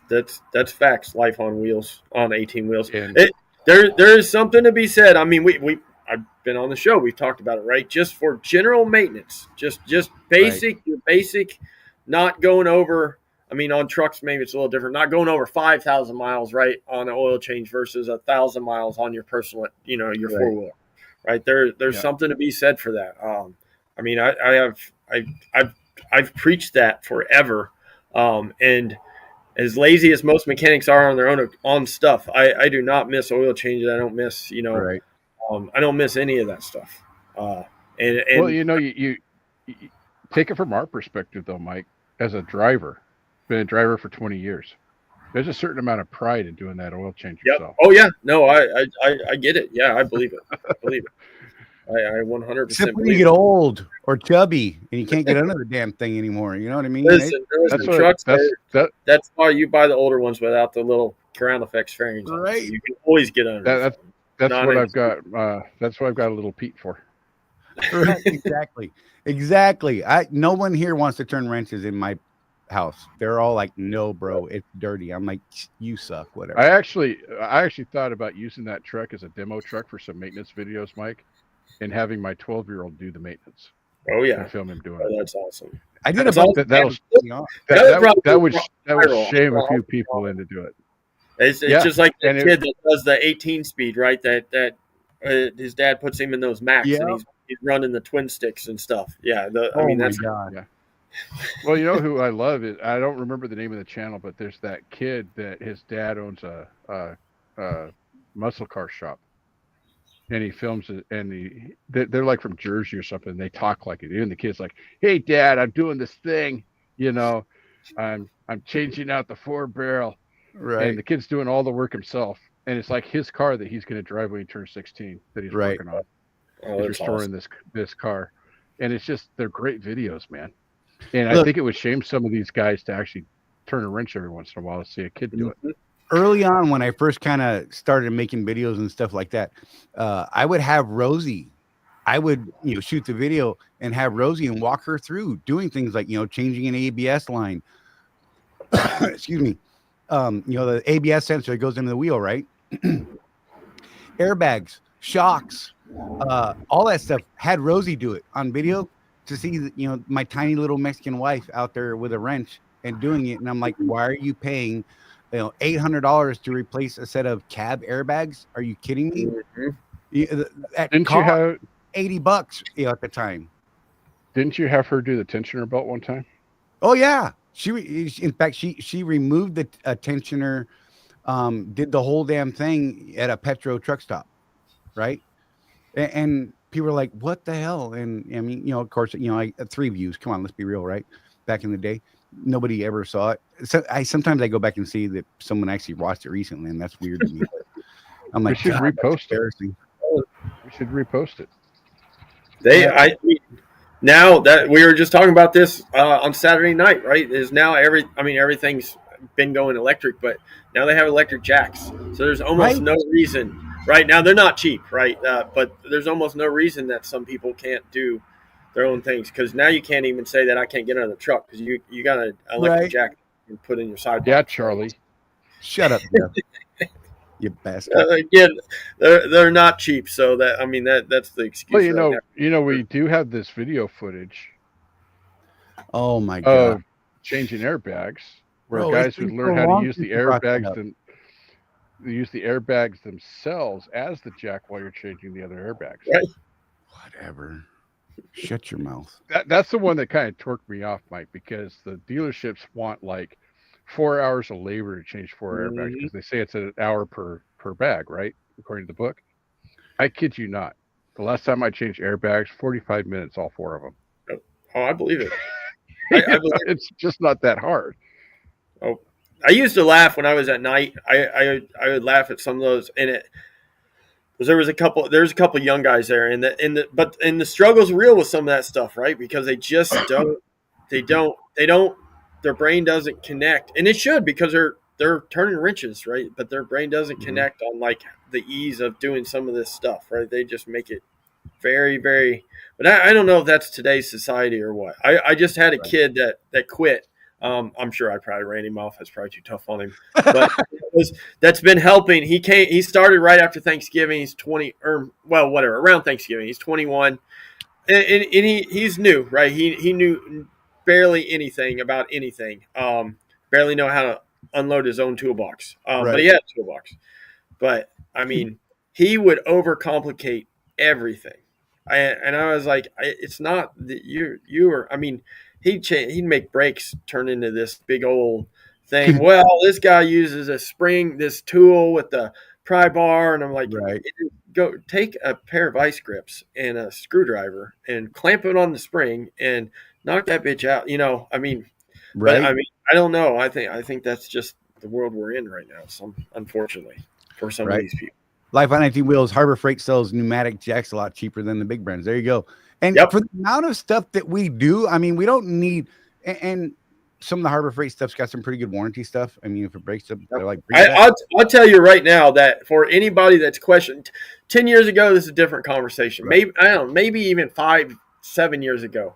But Harbor Freight is nothing to sneeze at anymore. It's really not, and they don't ask no questions, right? They're they're better than Snap-on sometimes about a warranty issue, right? You take a wrench that was one and it's in two pieces, with the ear broke off on the open end, and they don't ask no questions, right? They bring a ratchet back with no guts in it, and looks like somebody gnawed on the Right. the soft handle end, because you got a 9-foot bar on it. They don't ask, they just say, give me 5 minutes. Harbor Freight seems to be like Craftsman used to be in the day, Yep. back in the day. My old man I think had you're right. nothing but Sears Craftsman tools because You know what if we broke Craftsman one, will not warranty? what? Uh-oh. The toolbox melting in my Nissan in that alley, because every plastic screwdriver handle melted into a large rectangular shape and melted every tool inside of it. My whole shop, right? My whole garage is nothing but old school. Now listen, people, old school Craftsman with the raised, right? With the raised, not this new. Yep. I'm not a big fan of the new stuff, but Right. the old school. I mean, there's 2 complete wrench kits sitting in here in this box. I once found a broken Craftsman knife on the railroad tracks at my grandma's house. Mm-hmm. And Grandpa took me to Sears. We turned it in. They gave me a new one. Right. Yep. It was it's just, but yeah, I mean, for the money and for the Harbor Freight and that icon, I'll be honest, I haven't bought, and only because I don't need to, right? Like it's just I've been doing this for over 20 years. I don't need a lot of stuff anymore. But the icon stuff at Harbor Freight for the price, but I mean, I don't know. You're not look when I first started working offshore, I owned nothing but Pittsburgh stuff, and that was 20 years ago. That was when they were really crap, right? You could stand on the floor, right, and put the wrench on the floor and bend it with your foot, Right. And I took that stuff on oil rigs. And it didn't hold up very good, but for what it was, and knowing that we were going to destroy it, right, or as it could destroy it or lose it, it wasn't that bad back then, and we were using big stuff. I wasn't using a lot of 1/2 inch and 9/16 stuff, Right. Yeah, it's crazy, man. But for the amount of stuff that we actually turn on, right? I mean, it's the occasional thing, right? That's what it is. And you're just like, man, this is the way to get in there, and it works, and you're like, awesome. Hey, but with that,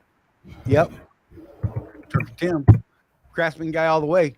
But with that being said, Mike, thanks, bro, for popping in, man. Hey, we're gonna anytime, man. Yeah, you know the drill. If anybody needs anything in here, both you, well, at least Charley, Jeff, I know you know how to also, but reach out, right? Absolutely, brother. Over the phone, free. I think. I don't know until I can figure out how to start charging by the minutes. Maybe I'll get a 900. But for right now, live tonight? Get yourself a 900 number, Mike. I know, that's what I said. Until I guess I need to get a 900 number. Yeah, I wouldn't do that anyway with the phone. I'm not right that much to be able to charge over the phone.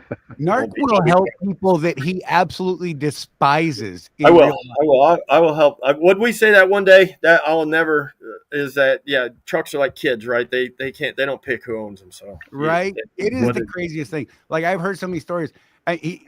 So in Narc's world over there, where he runs his codename Narc stuff, it's drama, hate, discontent, and I love it. Because one of the things he does is he calls out lying, cheating, horrible people that try to scam our fellow drivers. And, I don't know, they live off of referrals and all this other nonsense and tell you lies and good God.